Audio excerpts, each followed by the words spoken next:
After one of the health department's senior directors tests positive for COVID-19, its head, Secretary Francisco Duque, also undergoes self-quarantine.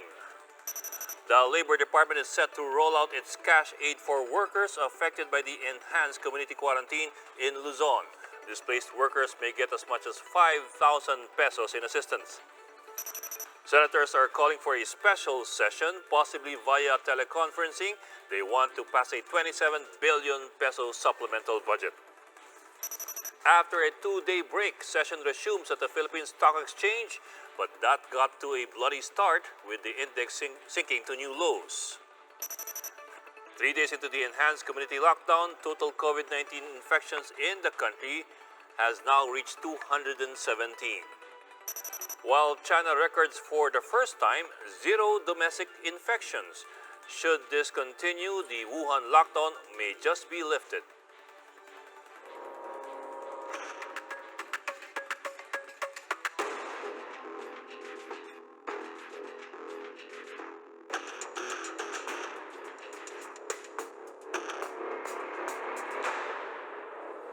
Good evening, I'm Edling Gao. This is the special coverage of the coronavirus crisis using the combined forces of News 5 and Signal TV's 1 News, Radio 5, and 1PH. Health Secretary Francisco Duque III goes on self-quarantine despite not knowing or not showing any symptoms of the coronavirus disease or COVID-19. OIC Undersecretary Maria Rosario Vergere says the health chief has already been tested for the virus, but the result is yet to be released. Vergere noted that Duque is asthmatic and hypertensive and therefore he is in the vulnerable sector. On Tuesday, the health department confirmed that one of its senior officials, a director, tested positive for COVID-19. Secretary Duque is doing good. He is at home. He's doing home quarantine. Actually, he's working from home. And he has been exposed. That's why he is at home and doing quarantine. He has been tested already yesterday because he's part of our vulnerable group. He is elderly and also he has asthma and hypertension.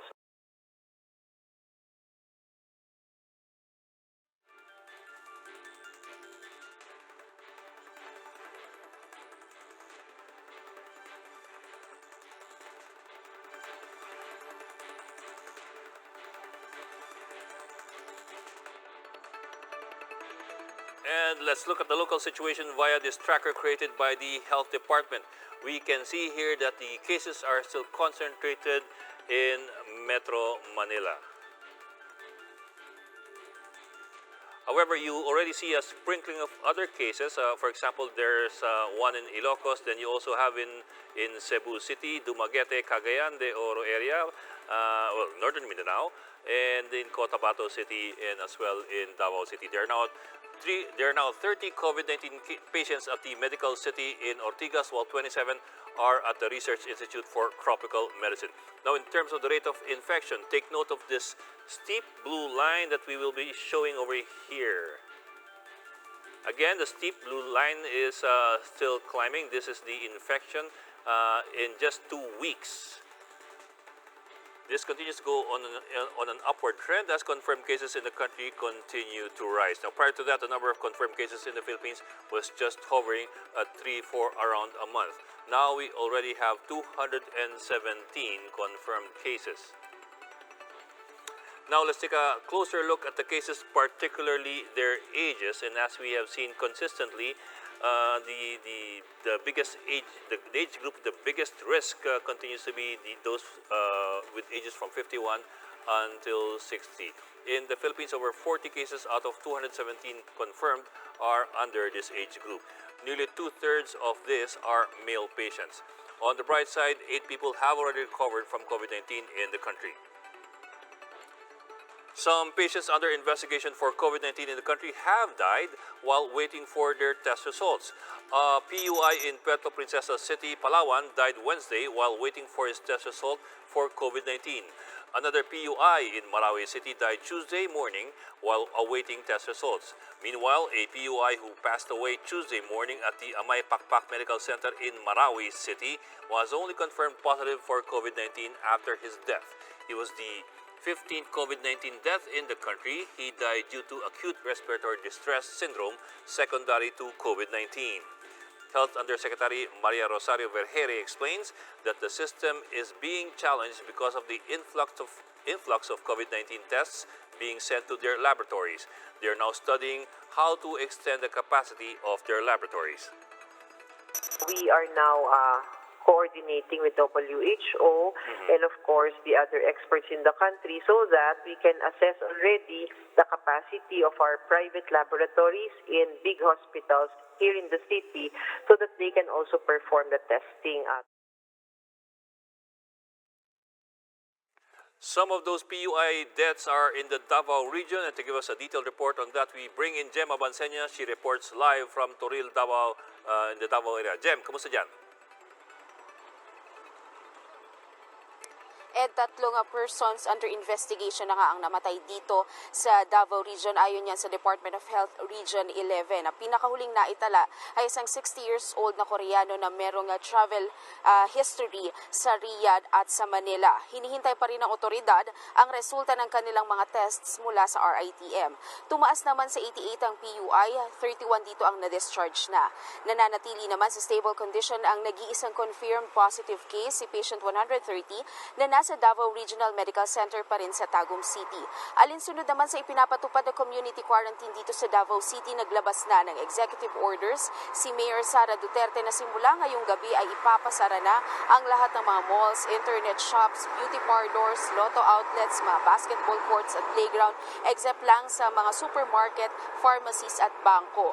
Naglaan naman ang Davao LGU ng mga sasakyan para sa mga empleyado ng Southern Philippines Medical Center kung saan naka-admit yung mga PUI dito sa Davao City.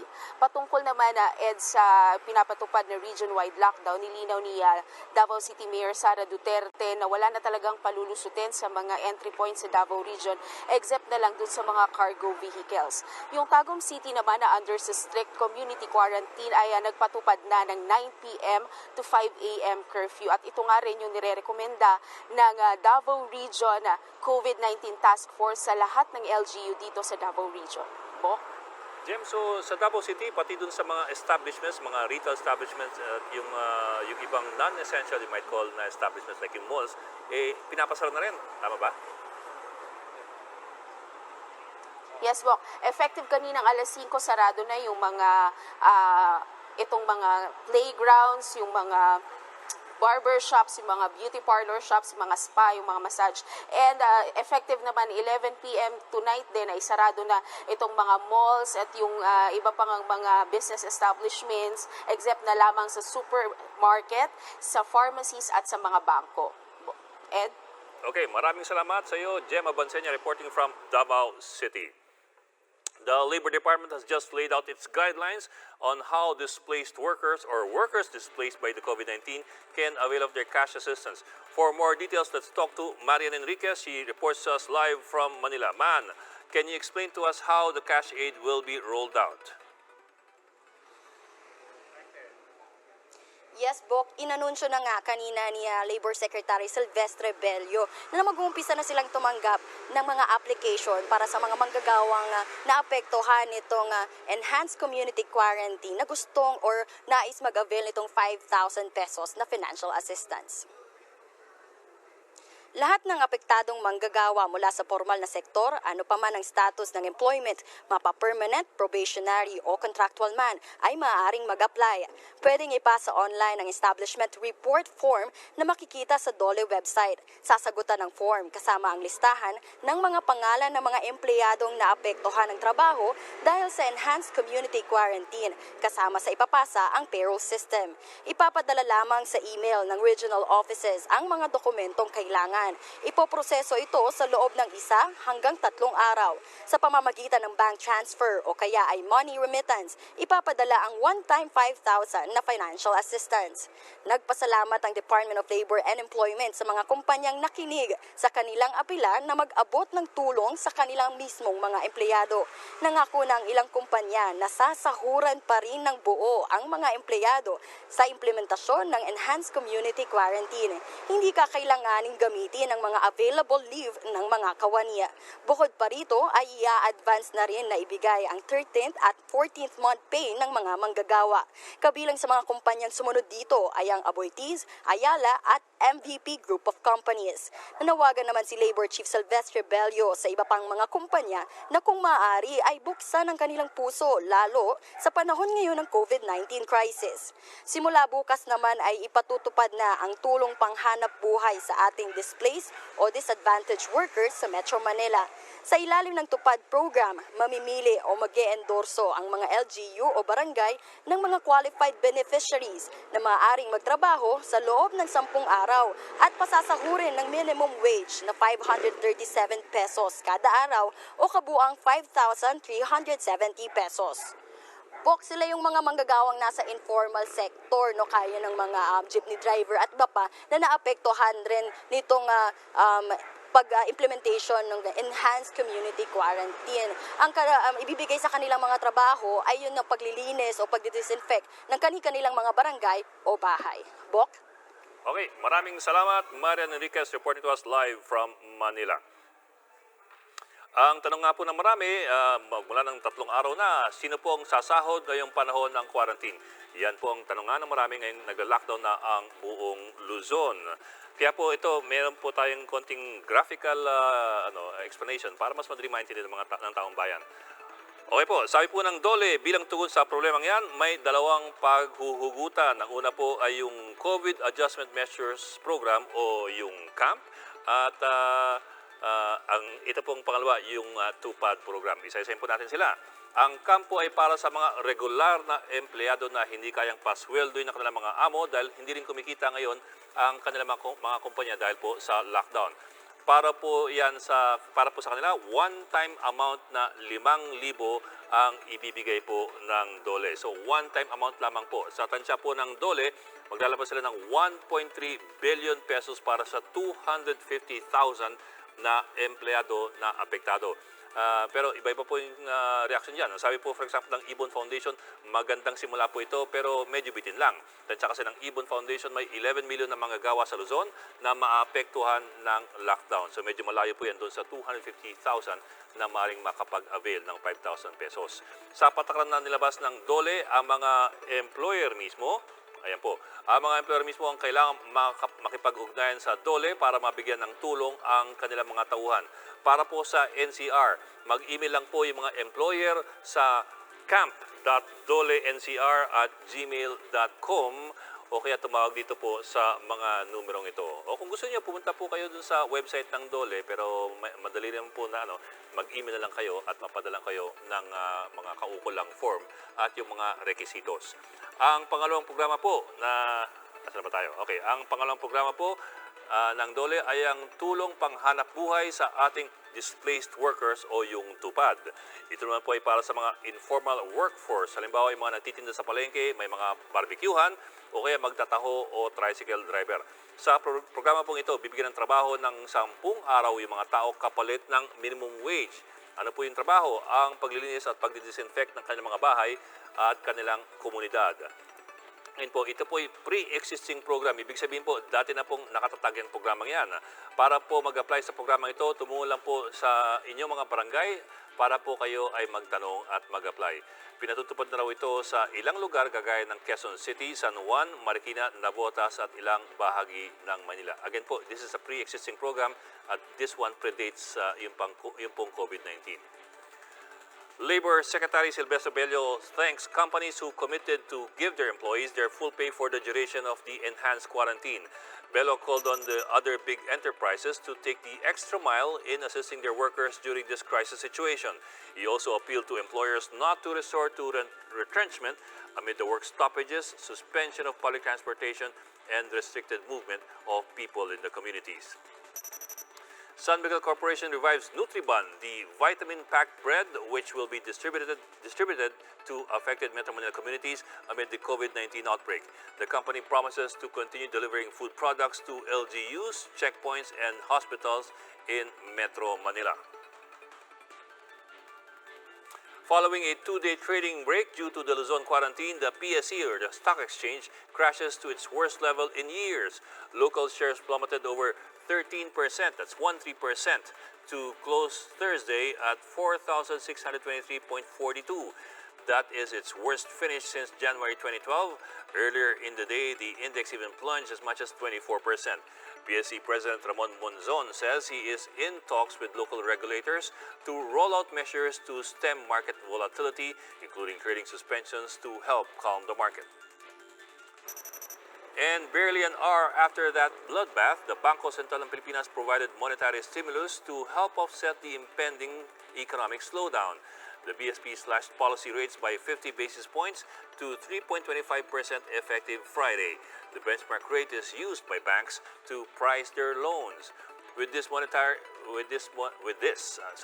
Monetary authorities are now signaling lenders to lower loan rates to encourage more borrowing from consumers and their investors. The upper chamber is open to cutting short their break for now as they seek to pass a 27 billion peso supplemental budget. After the declaration of an extreme enhanced community quarantine in Quezon City, one COVID-19 positive case goes missing. The details when we return.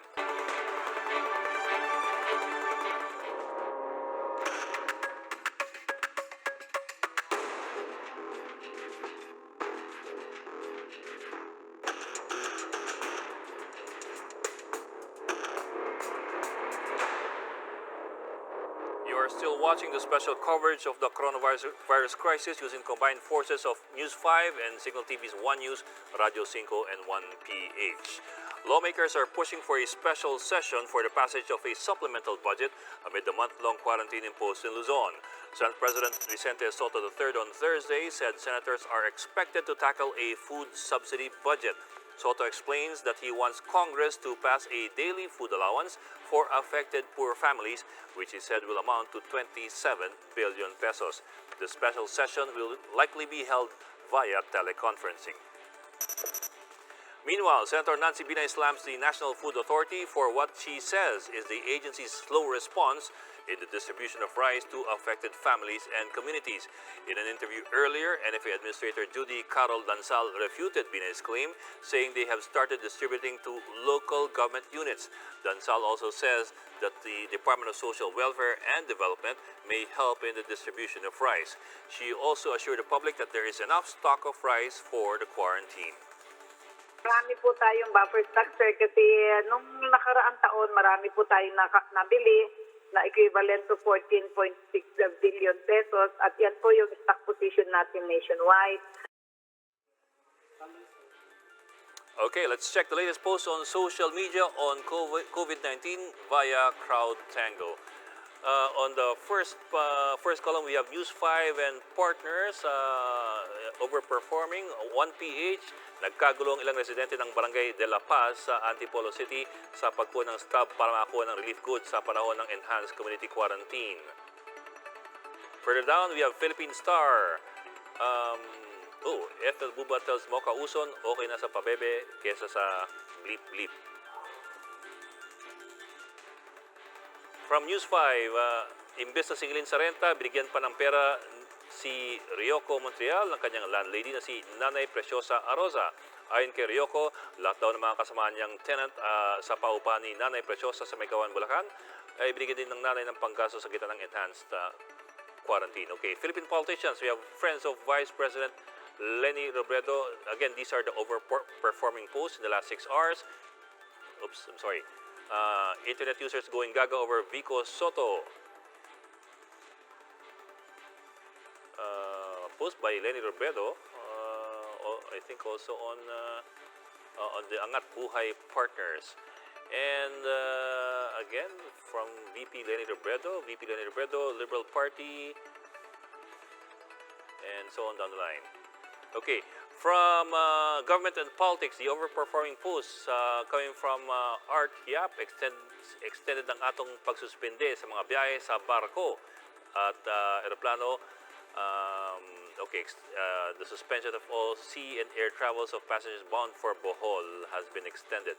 Art Yap, this is the same thing. Okay, Senator Mig Zubiri, I got my pizza today. Salamat po, Shakey's, for making my simple wish come true. Okay, anyway.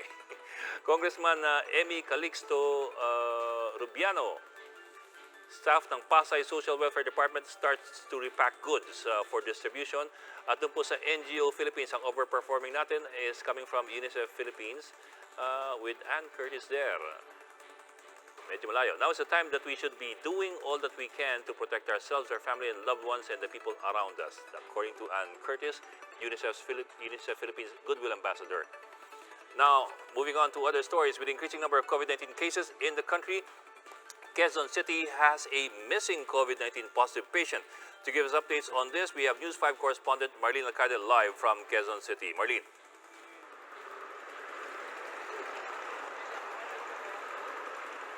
Yes, Ed, umakyat na sa 31 ang bilang ng mga nagpositibo sa COVID-19 dito sa Quezon City. Kaya naman mas hinigpitan pa ang pagbabantay at pagpapatupad sa Extreme Enhanced Community Quarantine sa lungsod. Nagsagawa na nga ng disinfection operation sa May E. Rodriguez ngayong hapon. Binugahan ng may halong kemikal ang lugar na ito sa May E. Rodriguez malapit sa ospital kung saan may mga PUIS o yung nagpositibo sa COVID-19. Gagawin daw yan sa iba pang parte ng lungsod pero inuna na rin ang mga lugar na malapit sa may mga nagpositibo. Inaalam na rin ng pamahalaang lungsod ng Quezon City kung nasaan ang isang COVID-19 patient ng Quezon City. Inatasan ni Mayor Joy Belmonte ang pulis na hanapin ang pasyenteng ito. Ipinapacheck kung nasa ospital pa din ba, custody ng DOH, kung ito'y tumakas ba o kung buhay pa ba ito. Kwento ni Mayor Joy Belmonte, base sa datos na nakuha nila sa DOH, nakapagpa-test sa Cardinal Medical Center ang lalaki na nasa 50 raw ang edad at nagpositibo. Pero wala raw ibinigay na pangalan sa kanila ang DOH maliban sa address lang nito. Pero nang puntahan ang address dito, lumalabas na wala naman daw sa bahay na yon ang lalaking nagpa-test. Sabi ni Mayor Belmonte, sa ngayon, ikinukonsidera nila itong missing person hanggat hindi nalolocate itong pasyenteng ito. Pwede raw sa ngayon, Bok, nandito tayo sa Quezon City Circle kung saan hinarangan na ang papuntang East Avenue. Kung makikita nyo dito sa aking likuran, may mga hinaharang na itong mga sundalo rito na papasok dito sa East Avenue. Nandito kasi ngayon isinailalim na rin kasi sa Extreme Enhanced Community Quarantine ang mga lugar malapit sa ospital, kaya naglagay na rin ng checkpoint sa area malapit sa East Avenue kung nasaan ang iba't ibang mga ospital. Kasama na rin dyan ang Philippine Heart Center, East Avenue Medical Center, National Kidney and Transplant Institute. So kung makikita nyo, ito kahit yung mga Grab magde-deliver ng pagkain, isa-isa yan tinatanong kung anong dahilan, kung bakit sila dadaan sa lugar na yon, at paraan ito ng gobyerno para mapigilan ang pagkalat ng COVID-19. Ed? Okay, Marlene, maraming nababahala doon sa sinabi mo na merong isang nag-positive na nagbigay ng peking address at hindi ngayon mahanap. So, maaaring gumagala-gala sa ngayon. Konti paglilin na lamang, ang binigay niyang address ay Quezon City sa barangay Tandang Sora. Pero hindi tayo sigurado kung talagang taga Quezon City siya.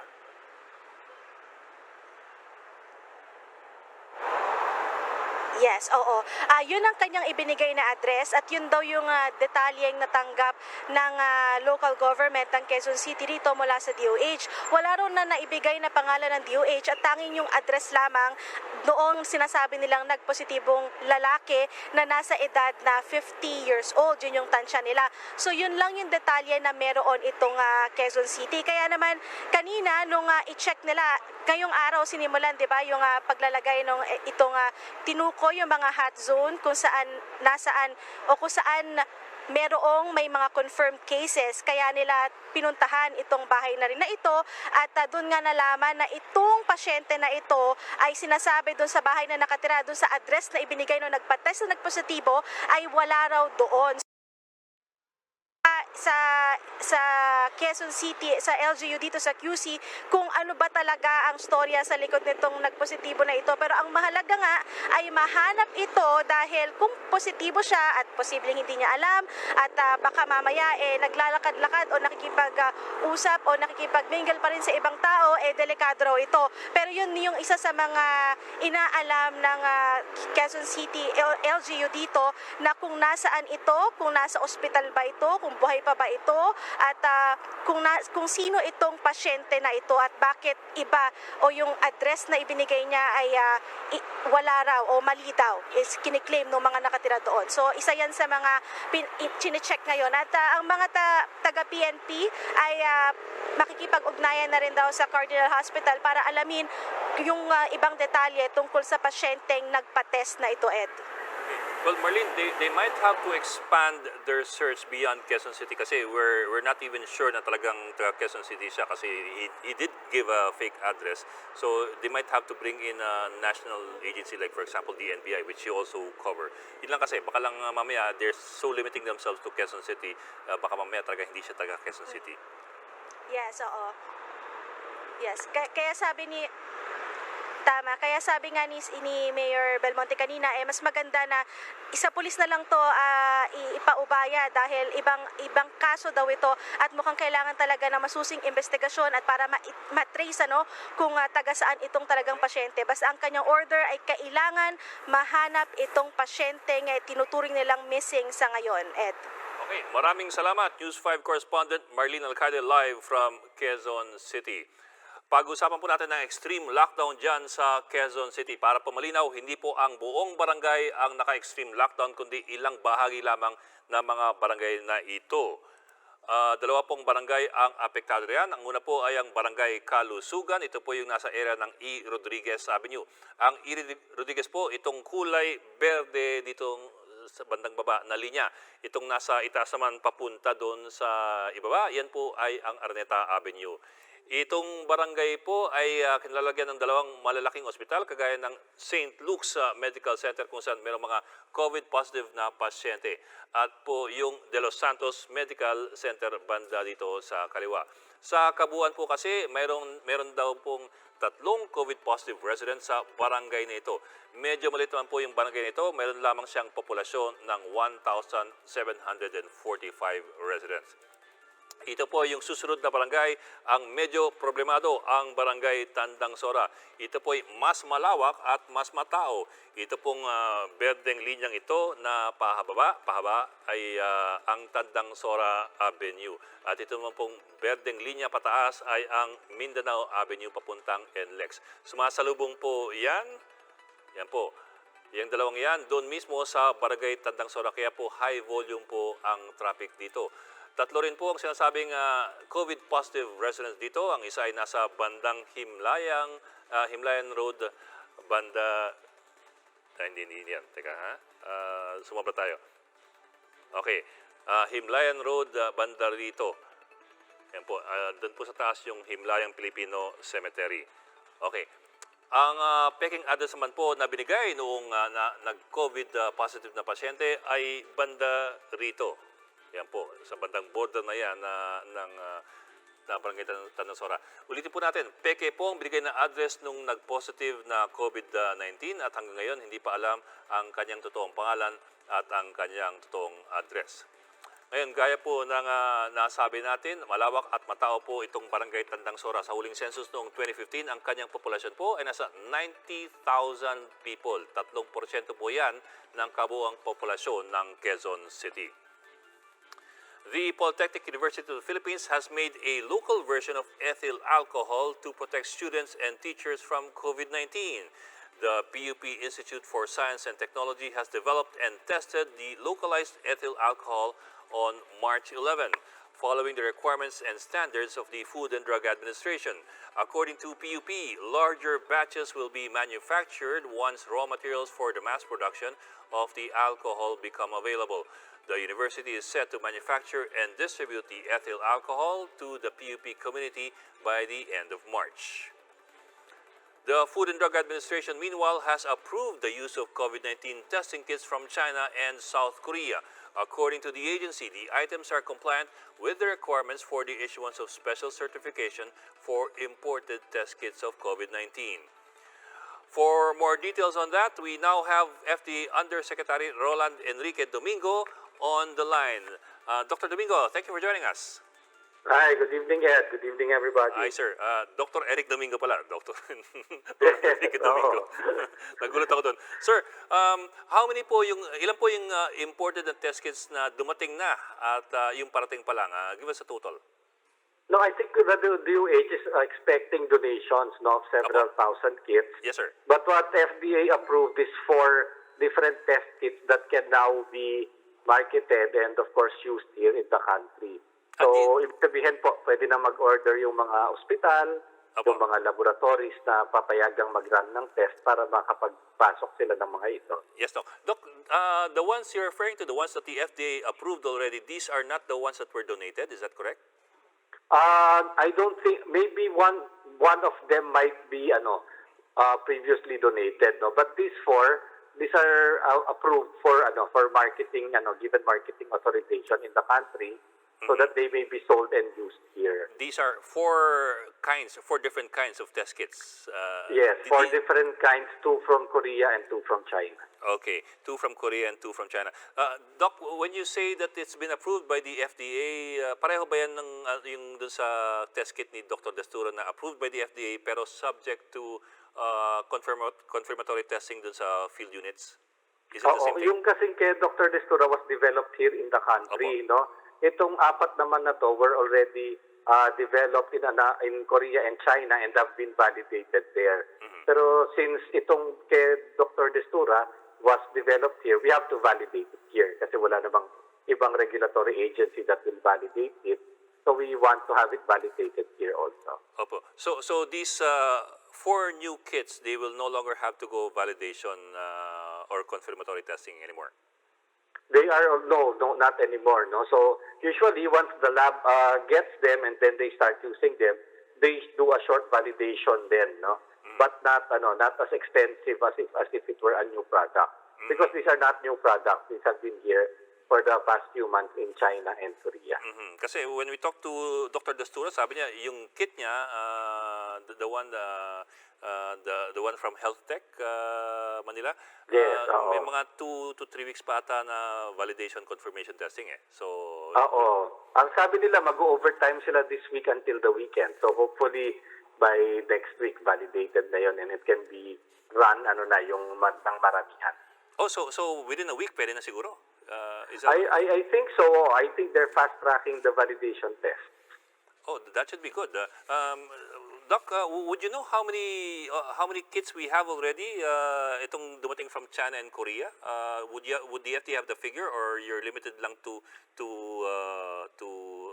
testing and approving the kits? Yeah, kasi the FDA just regulates, no. So they don't report to us naman how much orders they have or how many are coming in. Pero they will be coming in pa lang kasi they just got their registration yesterday and today. Opo.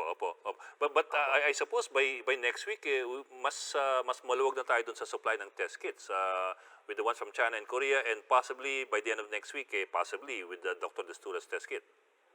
Yes, and aside from these 4, we still have a few applications that we recently received, and then documents that are being submitted to us from older applications just to complete.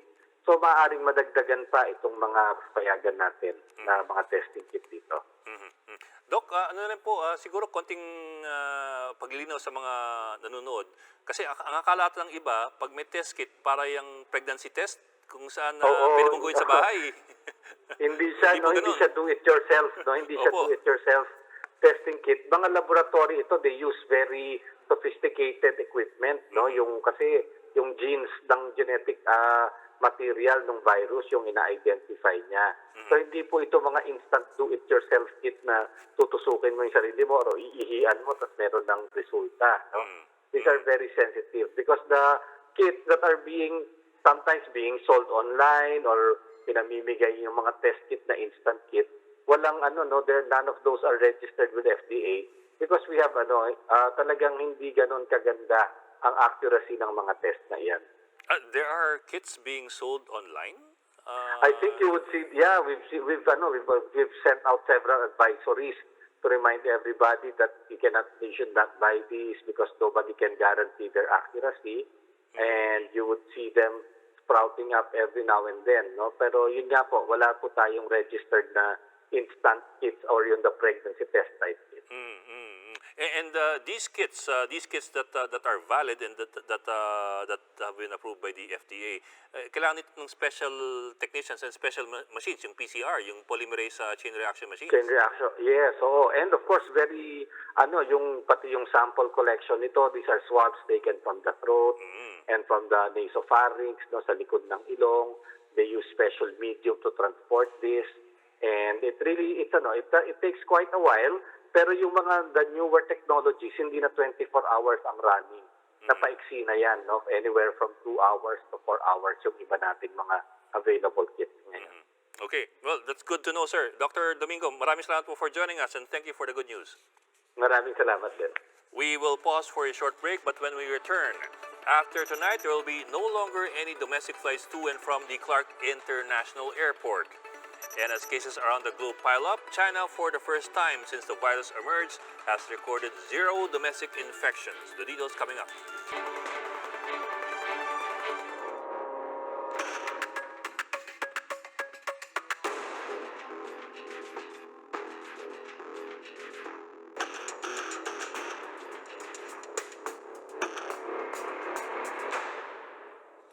You are still watching the special coverage of the coronavirus crisis using the combined might of News 5 and Signal TV's One News, Radio 5 and 1PH. Clark International Airport has canceled all its domestic flights. To give us more details, we have live from Clark Airport, News 5 correspondent Dale Rivera. Dale.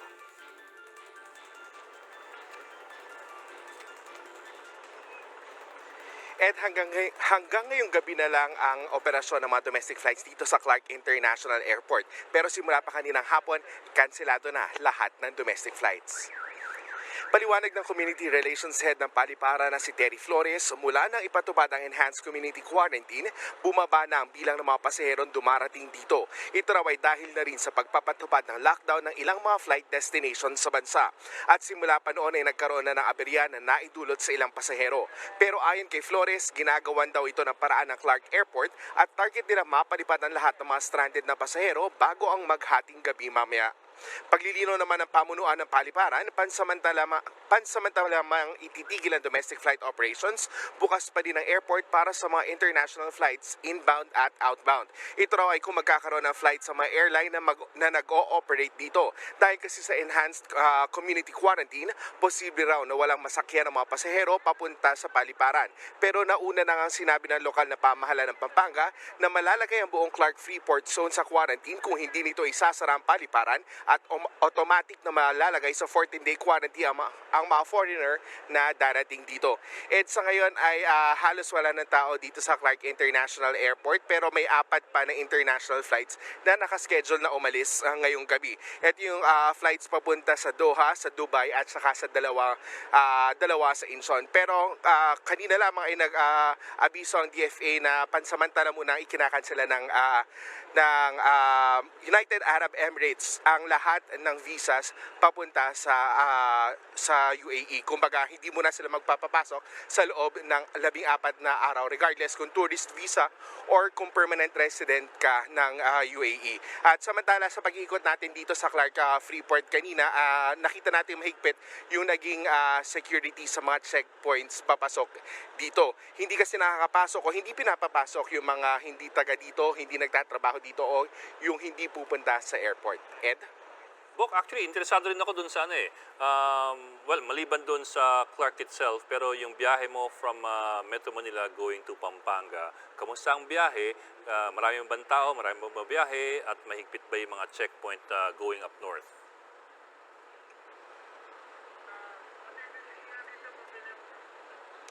At kanina doon lang sa pagpasok ng NLEX, merong checkpoint. Kumbaga, iniisa-isa, hindi pinapapasok.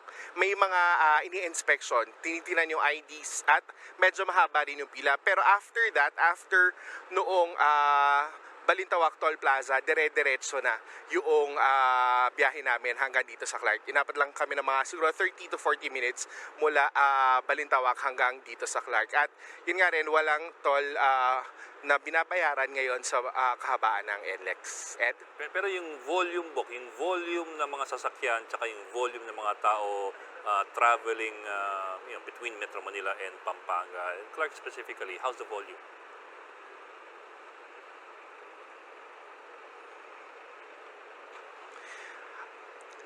talk sa Clark at saka SLEX and NLEX at saka SETEX, napaka-strange tingnan na halos walang sasakyan. Kumbaga, sa ilang beses nating nagbiyahe dito sa NLEX at saka sa Clark, bihira yung pagkakataon na makikita na halos wala kang tao makikita.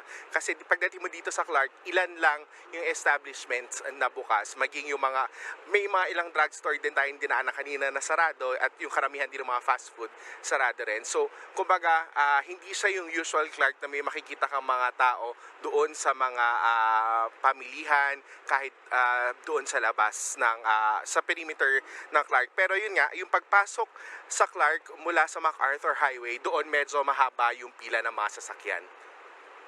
Okay. Maraming salamat, Del De Vera, reporting us live from Clark Airport in Pampanga. Masarap ang sisig dyan. Let's now check the latest COVID-19 global figures with the help of this online tracking map created by the Johns Hopkins University. There are now more than 200,000 confirmed cases, 220,000 to be exact, 220,691 confirmed cases all over the world. Of course, China is still leading with 81,000, Italy with 35,000, Iran with 17, Spain with 15, Germany with 13, the US 9, France. So South Korea has gone down several notches from being number 6 just yesterday. And moving there to the death toll, we have the death toll at 8,957. More than 3,000, of course, coming from China. 2,900, almost 3,000 as well, coming from Italy. Yeah, it's almost 3,000 from Italy, almost the same as China.